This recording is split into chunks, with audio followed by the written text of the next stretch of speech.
Hello friends, मैं ऋषु।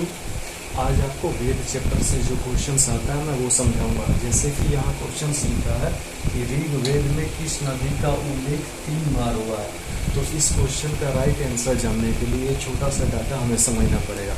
ये छोटा सा डाटा पढ़ेंगे तो ऋग्वेद से जितना भी मैक्सिमम से मैक्सिमम क्वेश्चंस रहेगा आप लोग राइट बनाइएगा।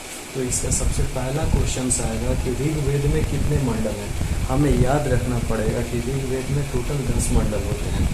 ऋग्वेद में कितने सूक्त हैं तो हमें याद करना पड़ेगा 1028 सूक्त होते हैं। एक बार यह भी प्रश्न पूछा गया था कि गायत्री मंत्र का उल्लेख किस मंडल में हुआ, तो इसका राइट आंसर 3 होगा। गायत्री मंत्र का उल्लेख तीसरे मंडल में हुआ। 7वां मंडल से भी बहुत बार प्रश्न आता है, इसलिए मैंने यहाँ 7वां मंडल भी लिखा है।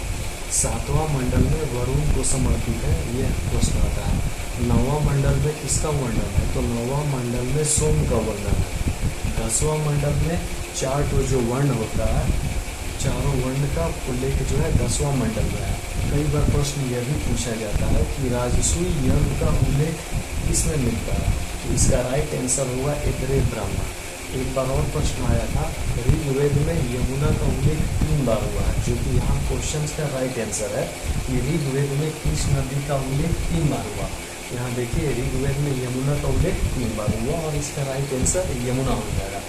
बट कई बार यह भी पूछा जाता है कि ऋग्वेद में गंगा का उल्लेख कितनी बार हुआ, तो आपको बता दें कि यमुना नदी का उल्लेख 3 बार और गंगा नदी का उल्लेख सिर्फ 1 बार हुआ है। आयुर्वेद जो है ऋग्वेद का ही उपवेद होता है।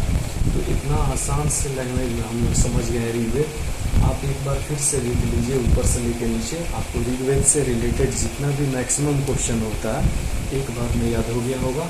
अगला टॉपिक हम लोग पढ़ेंगे सामवेद के बारे में। अब हम लोग समझ रहे हैं सामवेद के बारे में। इस वेद से ज़्यादा तो क्वेश्चंस नहीं आता, पर जितना भी हो सके मुझे इम्पोर्टेंस लगा, मैंने वहाँ से डाटा लिया है। सवाल अगर आता है कि यह वेद गाई जाने वाले ऋचाओं का संकलन है, यानी कि 7 स्वरों की जानकारी कहाँ से मिलती है, तो हम लोग बोलेंगे सामवेद। संगीत का जनक कौन सा वेद है, तो हम बोलेंगे सामवेद। गंधर्व वेद होता है जो सामवेद का उपवेद है। इसमें मंत्रों की संख्या पूछी जाती है तो वो हम बोलेंगे 1549। पंचविश या तांडव, ये एक मतलब ग्रंथ है, तो ये पंचविश या तांडव किस समय का ग्रंथ है, तो हम बोलेंगे कि ये सामवेद के समय का ग्रंथ है। इससे रिलेटेड 2-3 क्वेश्चंस मैं अभी दे रहा हूँ आपसे वीडियो बनाने के लिए। आप लोग बताइए कि इसका राइट आंसर क्या होगा।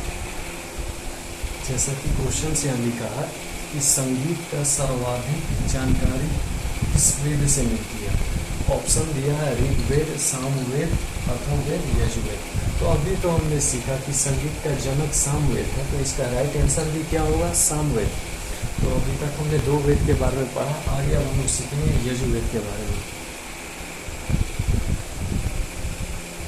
हम लोगों का तीसरा टॉपिक यजुर्वेद के बारे में जानते हैं। यजुर्वेद से रिलेटेड कौन कौन सा क्वेश्चंस एग्जाम में ज़्यादा से ज़्यादा बार पूछा जाता है। तो जैसे ये क्वेश्चंस पढ़िए, अनुष्ठान कर्मकांड यज्ञ का उल्लेख किस वेद में सर्वाधिक बार मिला है। तो जब ये डाटा हम छोटा सा डाटा है, जब ये पढ़ लेंगे तो इस टाइप का क्वेश्चंस सेकेंडों में बना देंगे। तो सबसे पहले याद रखना पड़ेगा कि अनुष्ठानों का जानकारी हमें किस वेद से मिलती है, तो हम बोलेंगे यजुर्वेद से। कर्मकांडों की जानकारी किस वेद से मिलती है, यजुर्वेद से। यज्ञ संबंधी मंत्रों का संकलन कहाँ से मिलता है, यजुर्वेद से।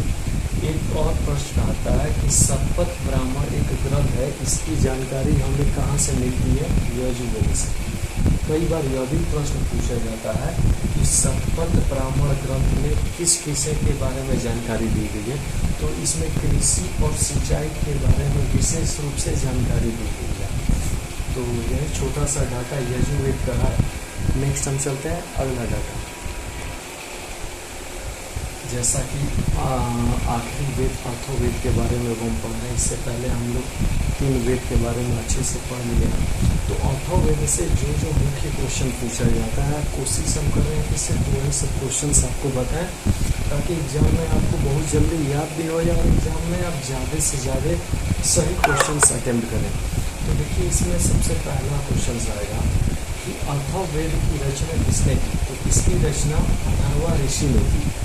कई बार पूछा जाता है कि रोगनाशक मंत्र की सबसे प्रथम उल्लेख कहाँ मिला है, तो वो भी मिला है अथर्ववेद में। जादू टोना या विवाह शादी का गीत या गोत्र शब्द जो है, इन सब का भी उल्लेख कहाँ मिला है, अथर्ववेद में मिला है। आप एक एक वर्ड पे ध्यान दीजिए, जैसे रोगनाशक मंत्र हो या जादू टोना हो, इन सब का उल्लेख अथर्ववेद में। विवाह गीत हो या गोत्र शब्द जो होता है, इन सब का उल्लेख अथर्ववेद में ही मिला है। चांदी और गन्ना का उल्लेख भी सर्वाधिक अथर्ववेद में मिला, मतलब सबसे पहले चांदी और गन्ना का उल्लेख सबसे पहले जो अथर्ववेद से मिला है। एक क्वेश्चन आप सभी के लिए है, चारों वेद में अंतिम वेद कौन सा है?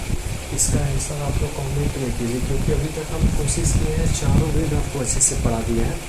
आप वीडियो को प्ले करके दोबारा एक बार दो बार देखिएगा, बस आई थिंक 1 या 2 बार देखिएगा। वेद से आपका कोई भी क्वेश्चन का नंबर कम नहीं आएगा।